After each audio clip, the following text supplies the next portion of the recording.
think is also good, because let us leave the law to take its course. So to that extent, I think it was good enough.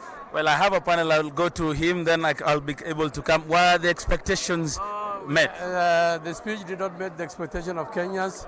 The head of state expressed a lot of lukewarm in his actions. He was not very clear and very decisive on fighting corruption. He has repeated the same old stories, which he has repeated in 2013. It's very clear that he wants the fight to be won by the DCI and DPP and the judiciary. He didn't want to commit himself on the fight of corruption. That was very clear indication, and he felt slightly that anybody who's going to be convicted in court should step aside. That is the only close indication of his fight towards corruption. As far as the 10 billion shillings is concerned, he has apportioned 10 billion. In last session, he has also apportioned 10 billion, but there were no similar actions which have been done, particularly for healing for Kenyans. We people from northern Kenya, we have been affected by Wagala incident. The same amount of money has been given, but to date, he has repeated and reiterated the same, but there is no similar action. On the issue of not turning back on the building bridges, he was very clear. On the economy, he was very clear, but all of them, there were no bold strategies on how to achieve the Big Four agenda. You can see there was no economic growth, which he said there's going to be a transformative economy. There were no clear indications on how the economy is going to improve. It was very clear incident. So clearly what I'm saying, he has not met the threshold for Kenyans as far as this speech is concerned. Thank you very much. Yes, my expectations have not been met as I expected. Corruption remains a thorn in the flesh. He did not come out with areas where corruption has occurred and what he intends to do with the corrupt people within there. The good thing that I saw was on education. He highlighted the new curriculum and how the new curriculum is going to be accessible to every child, and that we shall have 100% transition rate. So that area of education is highly well done. Then he mentioned something about coffee. He forgets about the other cash crops. He forgets about fish and all that. Why the coffee industry being given more funds to improve it? So there's other cash crops that are not being mentioned. And so I'm quite disappointed about that. You're disappointed in the speech? Yeah, well, in some areas, not 100%. There are some areas it's performed well. Like example, the one I've mentioned about education, how the new curriculum is going to be accessible to every child, and that there will be 100% transition rate. He really dwelt on education very, very well. But certain areas are still lukewarm. They are not well emphasized, and we still have a lot of question marks. There's no implementation process. What are we going to do with issues, these race challenges that we face? Those did not come out. Well, also, Kiharu Member of Parliament has proposed some changes to the anti-corruption law, and probably, please calm down, and do you think that President Uhuru Kenyatta has actually lived up to what you're trying to push in Parliament with regards to the anti-corruption law and how we need to fight corruption in the country? Was the speech sufficient enough? I think it was sufficient because as you have rightly put it, my bill is seeking to enhance, especially the side of punishment for those who are convicted in terms of corruption and economic crimes. And I think the President's speech was very consistent with what I'm proposing. But even beyond corruption, because you steal what is there, there is now the production part of it. I'm especially very happy because the President, for the first time, remembered our coffee farmers. Remember where I come from, that is Murang'a County. We are predominantly a coffee growing area. And I have had a lot of robust plans from the government in terms of coffee. But also more importantly, unajua Murang'a ndio nyumba ya biashara yote ya Kenya.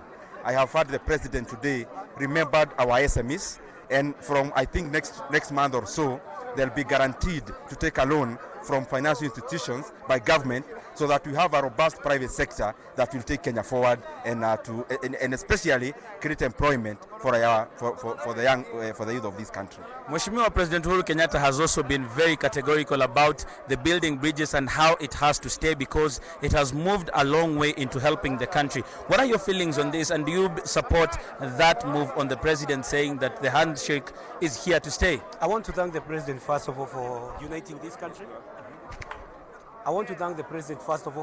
this country.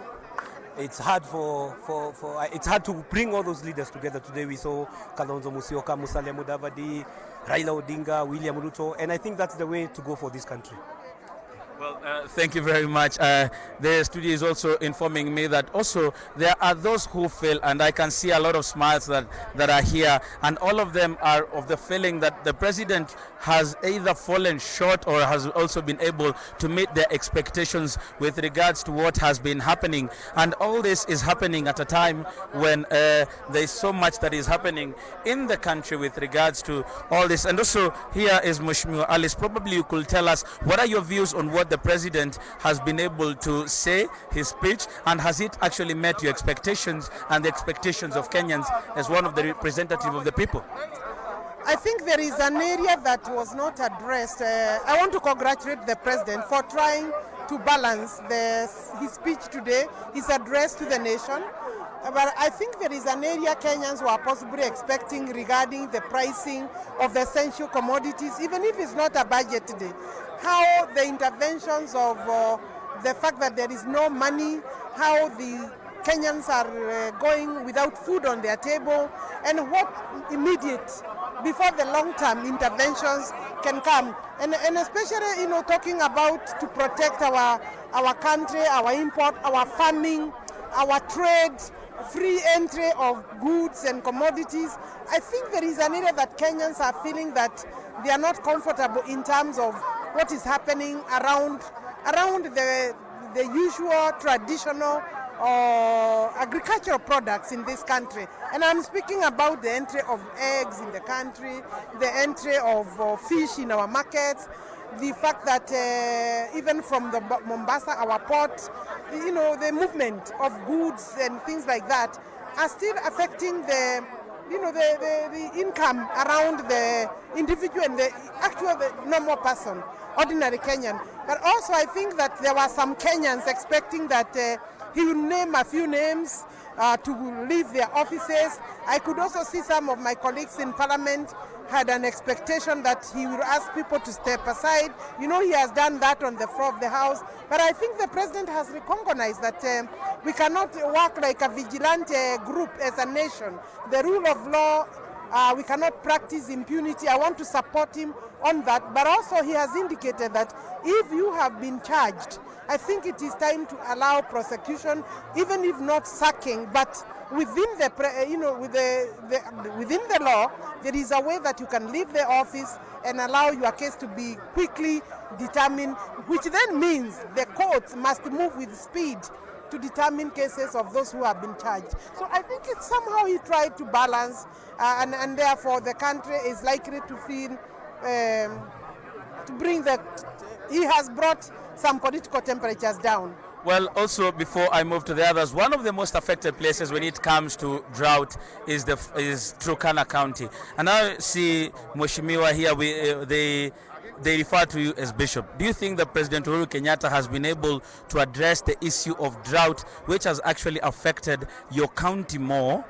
Has it been addressed adequately, or do you think that from his speech, some of the directives that he has given, can be able to be picked up and actually made into policy to help the people in Turkana County? Yeah, I'm Lodepa Nakara MP for Turkana Central. Today's speech for the president actually has addressed some of the issues that we were expecting him to address, especially on the issue of the agriculture, on the issue of the irrigation, on the issue of the water. So if the county government and the national government are going to cooperate together and follow what the president has said, the issue of anger in Turkana will be history. So for me as a member of parliament, I think I have learned also a lesson that the president said even the CDF must do something in terms of solving food crisis in Kenya and also in education. So for me, I was happy that he touched that area, which is really affecting my place. Thank you very much. Also, the president has been very keen on the issue of the youth, and he says that if we do not look into this country and wrong the wrongs that have been there, probably the youth are going to get lost, and also the direction that they are going to go is not. So one of the youthful members of parliament, KJ, is here, and I'm also joined with another one here, probably to talk about this issue of the youth, corruption, and how it should be tackled so that we can protect the generations to come. What do you think of the president's speech with regards to the youth? Well, thank you very much, Mureithi. And I have to say that if there is a clarion call that the president has made in his speech today is the fact that he's stated that there is no turning back. He has been able to enumerate the number of progress that we have made as a country.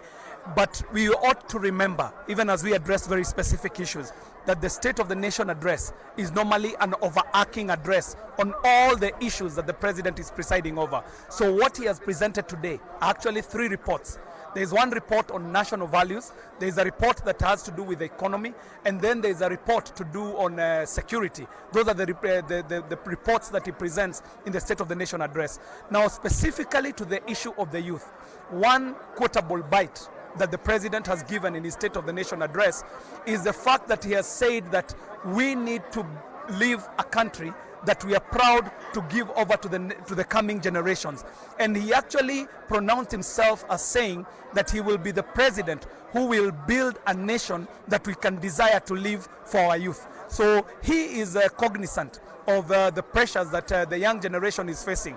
And in his overarching statement, which is the State of the Nation address, he has addressed issues like the Big Four, which is the Marshall Plan for the midterm, so as we aim to achieve Vision 2030. And he has said that there will be need for concerted effort, not only from the presidency, but from organs like Parliament in allocating budgets, from organs that are tasked with building some of these policies that are favorable to the youth. So I'd like to say that generally, he has made a State of the Nation address that is really good for the country, but actually really bad for you media people, because I know you are expecting to hear that people will be strangled, people will be thrown out of offices, and what he has done is that he has come together as the icon or the representation of national unity, and you could hear applauses from both sides of the divide, meaning that he has given quite a middle-of-the-road State of the Nation address. And I'd like to say that there's something positive to look forward to as we resume back after we reconvene as Parliament, because the issues, the specific issues you're asking, Mureithi, are to be discussed and debated in this House for the right action. Thank you very much. Well, Mheshimiwa Nzambia, you're very, very particular about education. What do you feel the president has been able to address, and was the speech adequate to your specification or to the specifications of Kenyans? Thank you. Let me first start by appreciating the president for at least outlining 2 key issues. For any country to prosper, first, peace must prevail. And insisting that the Building Bridges initiative as to continue, as to move on, to bring the country together as a factor of unity. It will make, it is a factor of stabilizing the country economic-wise. Secondly, the president has actually said there is no turning back on these issues about corruption. And let me tell you one thing. For any country to move on economic-wise, corruption has to be dealt with to the zero level. And in that case, let me assure you, though most of the people were disappointed, it's like they were disappointed, they were waiting for the naming of the corrupt people or the executive, of which, according to the rule of law, it is not possible. But we hope from next week or from tomorrow, all will be done to bring those who have been corrupt into the limelight. Then, to summarize on the issue of education, the president has actually said we should try to make sure we pass the budget meant for education to make everything sustainable. Thank you.